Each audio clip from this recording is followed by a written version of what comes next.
Good morning दोस्तों, स्वागत है आपका माय न्यू ब्लॉग में। आशा करते हैं सब ठीक होंगे, भगवान से प्रार्थना करते हैं सब स्वस्थ हों।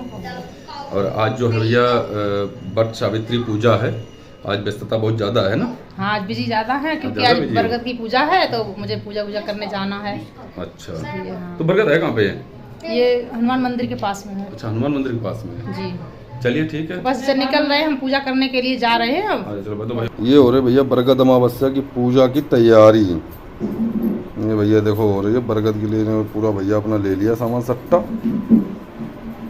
अच्छा, जो खानम का बन रहा है जो बरगद की पूजा के चक्कर में बन रहा है। चलो बढ़िया भाई। ये देखो ये भैया बरगद जी की आज आ गई मौज। बरगद अमावस्या की पूजा भैया आज आ गई, इनकी मौज आ गई। ज्येष्ठ कृष्ण अमावस्या को बड़ सावित्री व्रत मनाया जाता है। इसे बड़ सायत अमावस भी कहते हैं। इस दिन बड़ के वृक्ष की पूजा की जाती है। यह व्रत एकमात्र रूप से सधवा स्त्रियों का व्रत है। इसे न तो पुरुष कर सकते न ही विधवा। सौभाग्यवती हिंदू प्राचीन काल की बात है। मध्य प्रदेश में अश्वपति नाम के परम ज्ञानी राजा थे। उनकी दीर्घ काल तक संतान न होने के कारण दुखी हुए राजा ने अपने राज्य के सब विद्वान ज्योतिषी ब्राह्मण पुरोहित आमंत्रित कर एकत्रित किए। सबका यथायोग्य सत्कार कर कहा, हे भविष्यदर्शी विद्वान विप्रो, आप सब गणना कर यह बताने की कृपा करें कि मेरे भाग्य में कोई संतान है या नहीं। तत्काल राजा के प्रश्न का उत्तर देने के लिए विद्वान ज्योतिषियों ने अपनी अपनी गणनाएं प्रारंभ कर दी। पर कुछ समय पश्चात सब गंभीर होकर राजा की ओर देखने लगे। राजा ने कहा, आप लोग संकोच त्याग कर सच्ची बात कहिए। ज्योतिष बोले, हे राजन, आपके प्रश्न का उत्तर प्रसन्नता बढ़ाने वाला नहीं है, फिर भी सत्य को छिपाना नहीं है। आपको बता ही देना है, आपके एक अत्यंत रूपवान बुद्धिमान धर्मपरायण कन्या उत्पन्न होगी, परंतु वह अपने विवाह के 1 वर्ष बाद विधवा हो जाएगी। यही विधि का विधान है। ज्योतिषियों की भविष्यवाणी सुनकर राजा बहुत दुखी हुए। वे कन्या और अपने राज्य के भविष्य की चिंता में बहुत दुखी हो गए। कालांतर में राजा के एक कन्या उत्पन्न हुई, जिसका नाम सावित्री रखा गया। यह समय अनुसार बचपन व्यतीत हुआ, युवा हुई और विवाह योग्य आयु की हो गई। राजा अपनी कन्या के विवाह का परिणाम सोचकर ही दुखी हो जाते थे। वे अब विचारने लगे कि कुछ बचाव का प्रयास किया जाए। ऐसा सोचते सोचते दैव प्रेरणा से राजा को नारद जी का स्मरण हो आया। राजा ने आह्वान कर नारद जी को बुलाया और सारी बातें बता दी।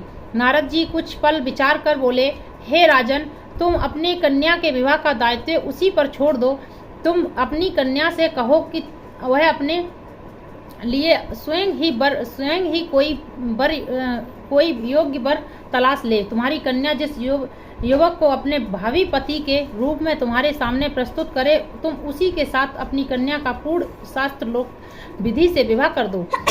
राजा ने कहा, कन्या सावित्री को बुलाया और राजा ने अपनी कन्या सावित्री को बुलाया और नारद जी की बातें बताकर पूछा, हे पुत्री सावित्री, तुम कहो तुम्हारा क्या विचार है। सावित्री बोली, हे पिताजी, मैं नारद जी के आदेश का प्रसन्नता पूर्वक पालन करूंगी। राजा को कुछ सांत्वना प्राप्त हुई। अब राजकुमारी सावित्री ने सखी सहेलियों, दास दासियों और अनुचरों सहित भावी पति की योग्य व्यक्ति को ढूंढने में भ्रमण करना प्रारंभ कर दिया। अनेकों नगर वन पार कर सावित्री एक छोटे से रमणीक जंगल में पहुंची। वहां पहुंचकर सावित्री ने अपना रथ रुकवाया। कुछ देर प्रकृति की सुंदरता निहारने के बाद सावित्री विश्राम करने लगी। आंख खुलने पर एक वृक्ष की डाल पर बैठकर कुल्हाड़ी से लकड़ी काटता एक सुंदर, बलिष्ठ और बड़ युवक दिख पड़ा। उस युवक को देखकर सावित्री उस युवक के चेहरे के भावों, मुखारकृत का और स्वभाव का ध्यानपूर्वक अध्ययन करती रही। युवक का मौन निरीक्षण करते हुए काफी समय व्यतीत करने के बाद सावित्री ने अपने अनुचरों द्वारा उस युवक सावित्री का प्रस्ताव सुनकर सत्यवान ने कोमल नम्र स्वर में बोला, हे राजकुमारी, मेरे साथ विवाह करना आपके लिए उचित नहीं है। मेरे साथ ही आप भी दुखी और संकटों में से घिर जाएंगी। इसके बाद सावित्री बार बार विवाह का आग्रह करने लगी। सत्यवान तरह तरह से समझाता रहा, परंतु सावित्री की हट करने पर सत्यवान ने कहा, समीप ही मेरी कुटिया है, वहाँ मेरे माता पिता हैं, आप उनके पास चलें। अच्छा हो कि यह बात उनके सामने हो। सत्यवान के प्रस्ताव में उत्साहित होकर सावित्री उसकी कुटिया में गई। वहाँ सत्यवान के अंधे माता पिता ने भी सावित्री को हर तरह से समझाया, पर सावित्री ने अपनी ओर से उन्हें तरह तरह से आश्वासन कर दिया कि विवाह की स्वीकृति प्राप्त करने में सफलता प्राप्त कर ली। सत्यवान ने भी विवाह के लिए स्वीकृति दे दी। सत्यवान की कुटिया से लौटकर सावित्री अपने पिता के पास पहुंची और संपूर्ण वृत्तांत बता दिया। सावित्री अपने पिता से वार्तालाप कर रही थी कि इतने में उसी समय नारद जी आ पहुंचे। वो बोले, तुमने अपना पति किसे चुना है? इस पर सावित्री ने पुनः सारी बातें नारद जी के सामने भी दोहरा दी।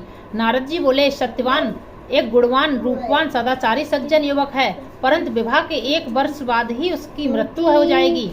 इसलिए सावित्री, तुम अपने लिए पुनः किसी अन्य व्यक्ति को चुनो। सत्यवान अल्प आयु, कम उम्र में मरने वाला है।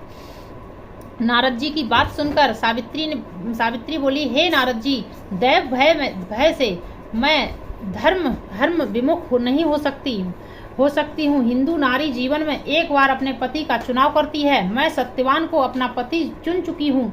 अब वचन भंग कर पाप की भागी नहीं बनूंगी। नारद जी ने और सावित्री के पिता ने उसे तरह तरह से समझाया, पर सावित्री सत्यवान से ही विवाह करने पर दृढ़ रही। तो नारद जी ने कहा, तुम्हारा कल्याण हो, जीवन सुखी हो। नारद जी आशीर्वाद देकर विदा हो गए। सावित्री की इच्छा अनुसार उसके पिता ने उसका विवाह सत्यवान के साथ कर दिया। सावित्री को ज्ञात था कि 1 वर्ष बाद उसके पति की मृत्यु हो जाएगी। ऐसे में यदि शंकर जी को प्रसन्न कर लिया जाए तो विधि के विधान पर ही विजय पाई जा सकती है, क्योंकि शंकर जी के विषय में प्रसिद्ध हैं। अर्थात शंकर जी में शक्ति है कि विधाता का विधान भी बदल सकते हैं। अतः एवं उस प्रकार सब प्रकार से निश्चय कर सावित्री भक्ति पूर्वक शंकर भगवान की आराधना करने लगी। सत्यवान के लिए सावित्री पूर्ण मनोयोग से शिवजी की आराधना करती रही। जब सत्यवान की आयु के केवल 7 दिन शेष रह गए तो सावित्री और तीव्रता से कठिन व्रत उपवास पर स्त्री की भक्ति से प्रसन्न होकर भगवान शंकर उसके सामने प्रकट हुए और बोले, हे सावित्री, मैं तुम्हारी भक्ति से प्रसन्न हूँ। तुम मुझसे मनोवांछित फल वर मांग लो। सावित्री बोली, हे भगवान, मेरे पति की आयु के 2 दिन ही शेष हैं, कृपया उनकी जीवन रक्षा की युक्ति बताएं। भगवान शंकर बोले, कल ज्येष्ठ की अमावस है। अमावस के दिन भक्ति पूर्वक वट वृक्ष की पूजा करने से तुम्हारी मनोकामना पूरी होगी। सावित्री ने वट वृक्ष की भक्ति पूर्वक पूजा की और रात्रि जागरण किया। दूसरे दिन प्रातःकाल जब सत्यवान जंगल में लकड़ी काटने जाने लगा तो सावित्री भी उसके साथ चलने की हट करने लगी। किसी प्रकार सास ससुर को राजी कर सावित्री ने पति को भी मना लिया और उसके साथ जंगल में स्वयं भी गई। लकड़ी काटने के लिए सत्यवान एक वृक्ष पर चढ़ा। एक डाल को काटने के लिए कुल्हाड़ी चलाते ही सत्यवान का सिरदर्द करने लगा।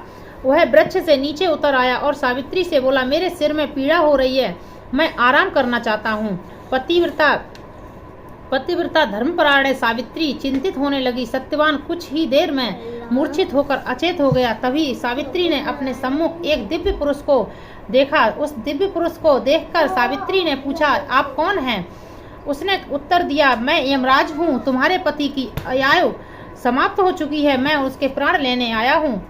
अपनी बात समाप्त कर यमराज ने सावित्री की गोद से अचेत पड़े सत्यवान के प्राण लेकर प्रस्थान कर दिया। सावित्री भी यमराज के पीछे पीछे चल पड़ी। यमराज ने सावित्री को अपने पीछे आने से बार बार मना किया और सावित्री नहीं मानी। तब जब वह यमराज के पीछे पीछे बहुत दूर तक चलती गईं। सावित्री का तर्क सुनकर और अपने वरदान देने की गलती का अनुभव कर धर्मराज बौखला गए। पुनः संयत होकर बोले, हे सावित्री, तेरा सुहाग तो नहीं था, परंतु बड़सायत अमावस करने से और पार्वती जी की पूजा करने से तेरा पति जीवित हो जाएगा। बड़ी चतुरता से तूने मुझे धर्म संकट में डाला है। जाओ, अब वरदान असत्य नहीं होगा। अपने पति के पास जाओ, तुम्हारे पहुंचते ही सत्यवान जीवित हो उठेगा। सावित्री अपने पति के पास लौटकर आई तो वह जीवित हो उठा। दोनों प्रसन्न होकर घर आए। यमराज के पहले दोनों वरदान भी पूरे हो गए। सावित्री के सास ससुर को दिखाई देने लगा, उनका राज्य भी वापस मिल गया। यह सब बड़ सायत अमावस के व्रत का प्रभाव था। इस व्रत को सर्वप्रथम सावित्री ने मनाया, अतः एवं इस व्रत का दूसरा नाम बट सावित्री बटम भी हुआ। हे भगवान, जिस प्रकार आपने सावित्री को अचल सुहाग दिया, वैसे ही सभी को देना। जो भी इस कहानी को कहता सुनता है, उसकी सब मनोकामनाएं पूर्ण होती हैं। सावित्री के पिता को पुराने श्राप से मुक्ति प्राप्त हुई। सावित्री के पिता अश्वपति को भी 100 पुत्र प्राप्त हुए। उन्होंने सारे में ढिंडोरा पिटवा दिया और कि कहते सुनते जेठ की अमावस्या आएगी, जब बड़ की पूजा करना और बड़ के पत्तों का गहना बनाकर पहनना। सावित्री सत्यवान ने भी 100 पुत्र प्राप्त करके दीर्घ आयु तक राज्य भोगा। अंत में वैकुंठ सिधारे। प्रत्येक सौभाग्यवती स्त्री के लिए यह व्रत करना आवश्यक है। कर भगवान की जय। बज गए भैया 7, तब ये निकल पाए हैं पूजा करने के लिए। चलो भैया, जब तुम पूजा कर आओ जाके।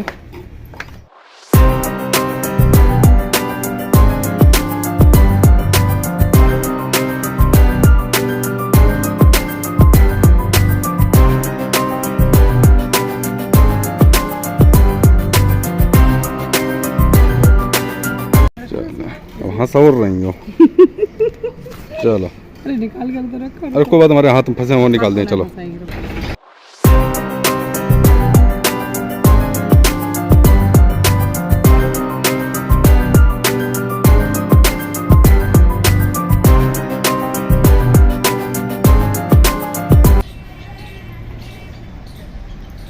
बरगद की पूजा। चलो भैया, जरूर करो, पूजा पाठ करनी भी चाहिए।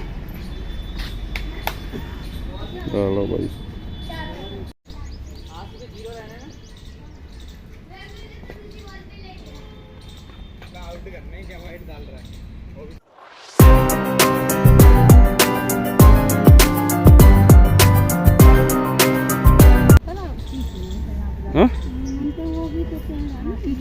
हाँ तो बेटे वहाँ पे चढ़ा दो, जाओ।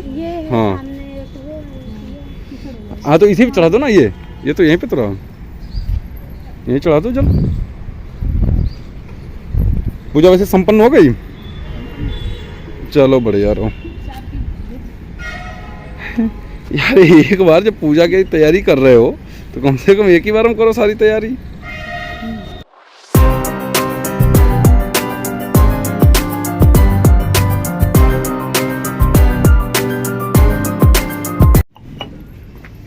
जय हो प्रभु, आपकी जय जयकार हो भगवान।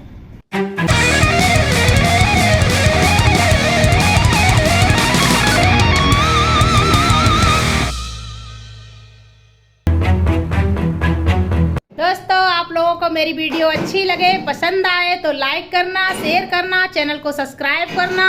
और आज के लिए जय श्री श्याम, राधे राधे। सब लोग खुश रहो, मस्त रहो, मौज में अपनी अपनी जिंदगी मस्त में काटो।